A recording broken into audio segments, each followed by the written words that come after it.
Ano na naman bang paandar yan? Gusto nyo atang gawing Senate Club of the Philippines ang Senado? Alam nyo kayo dyan, ha? Imbis na natatakot kayo sa sarili nyong multo, etong grupo nga nila Gatchalian na akala nila sila ang legal talaga dyan na majority, hindi naman. Kung ako sa inyo, imbis na nakikisakay kayo sa mga ganyan chismis, ha? Ginagawa nyo na lang talaga dapat ang mga tungkulin nyo, ang mga trabaho nyo, na pabilisin lalo ang investigasyon dyan sa flood control scam na yan. Hindi tayo dapat dito nagpapabagal-bagal. Bakit nga ba gusto nyong higpitan ng security kanyo? Na pinalalabas pa ng administrasyong bulok na ito, na yan nga, merong mga threat sa security ng Senado. Paano mangyayari yan? Sinong mga tulonggis na Pilipinong maloloko nyo?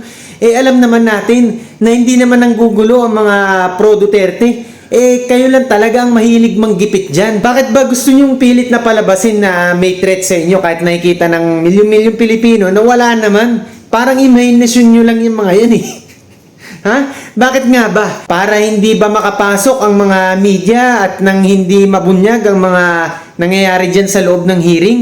Na hindi natin alam na baka makahina pa dyan sa mga posisyon nyo dyan sa bilang fake majority. Dahil ba ayaw nyong malaman ng ordinaryong mamamayang Pilipino ang nangyayari dyan sa loob ng Senado? Dahil ba ayaw nyong nakukuhanan ng ordinaryong Pilipino yung mga nangyayari dyan sa loob ng Senado na pagka meron ng panggigipit sa mga Duterte, at least nabibidyoan, at least merong ebidensya laban sa inyo? Ayaw nyo ba yung ganun? Gusto nyo yung nasa inyo lang talaga yung mga record? Gusto nyo sa inyo lang talaga yung mga importanteng dokumento? Lahat-lahat ng yan. Baka nakakalimutan nyo, kayong Gatchalian Black kayo lalo ka ng si Soto ka, na meron tayong freedom of information. At lahat ng Pilipino entitled na pumasok din sa mga public spaces at mga ganyan mga government offices. Kaya wag nyong kokontrolin yung mga ganyan mga Senado dahil lahat kami may karapatan na malaman kung ano ang nangyayari dyan sa loob. Ang mga Pilipino ngayon, hindi na sapat sa kanila magbulag-bulagan at maging mga pipi. Gusto na naming malaman kung ano nangyayari sa mga hearing dyan. Dahil ang pinag-uusapan dyan, hindi naman basta-basta. Bilyong-bilyong mga pondo na nawala dyan sa flood control scam na yan. Kaya sa inyo, sa Gatchalian Black, sa inyo, Tito Soto ka, Huwag nyo na sanang ituloy yung pinaplano nyong mga ganyan na kung ano man yan.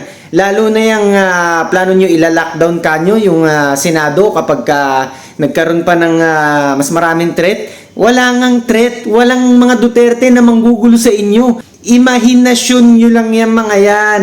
Dahil kami, ang mga pro-Duterte, ang gusto lang namin talaga, accountability. Gusto lang namin mapanagot ang may sala. Diyan sa mga kumikbak nga dyan, yung mga tumanggap ng mali-maleta. At kami, hindi namin habol dito na manggipit ng kung sino man. Baka kayo yun kung sakali. Hindi kami utak illegal. Yang sila Senator Alan Peter Cayetano, hindi niyan gustong mag-take over ng Senate leadership ng illegal means. Talagang sila, naghihintay sila kahit yan si Cayetano na yan. Dati hindi yan talaga nagbalak na i-take over ang Senate presidency ng basta-basta. Hindi katulad nyo dyan. Kaya kayo magsitigil nga kayo sa mga ganyan mga imaginations nyo. Nakakahiya lang na nababasa ng sambayan ng Pilipino yung mga ganyang statement nyo na parang gusto nyo paniwalain kami na nasa krisis ang Senado, na parang may balak manggulo sa Senado. Sino bang pinapatutsadahan nyo kundi ba naman ang mga Duterte? Porket nakikita nyo ba na napakalakas ng puwersa namin ngayon? Nasa media pa lang, sa panonood pa lang ng mga live, no match na kayo lahat dyan. Imagine niyo yun, nakikita nyo siguro tumitindig na ang balahibo nyo dahil lang mamamayang Pilipino ngayon, alam na kung sinong papakinggan at papanoorin. Tapos ngayon, anong gusto nyo ngayon? Makontrol yung mga record dyan, yung mga importanteng dokumento, mga impormasyon. Ay nako, kayo mga kanoypi dyan, kayo mga viewers ko, papayag ba kayo na ganyan, yung parang itatitle nila yung Senado tapos hindi makapasok yung mga ordinaryong Pilipino o mga media, yung nababasa natin sa mga ulat ngayon? Papayag ba kayo na ganyan na mangyayari kung sakali? Kung ako mismo, komento ko talagang hindi, ilalaban ko yung karapatan ko bilang isang mamamayang Pilipino na makapasok dyan sa Senado, lalo na pag may sesyon. Hindi porket na ganyan na sinasabi nyong may security threat, ganyan na, yung magla-lockdown kayo. Ano yan? COVID ba yan? Maging transparent naman tayo dito, Mr. Tito Soto, tsaka Gatchalian, Huwag sana nating sosolohin ang kapangyarihang ibinigay ng sambayan ng Pilipino sa inyo dyan, Soto, tsaka Gatchalian. Kami ang nagluklok sa inyo, kami ang nagpapasahod sa inyo. Kaya kayo, dapat i-represent nyo ang sambayan ng Pilipino, hindi ang Malacanang. Ha?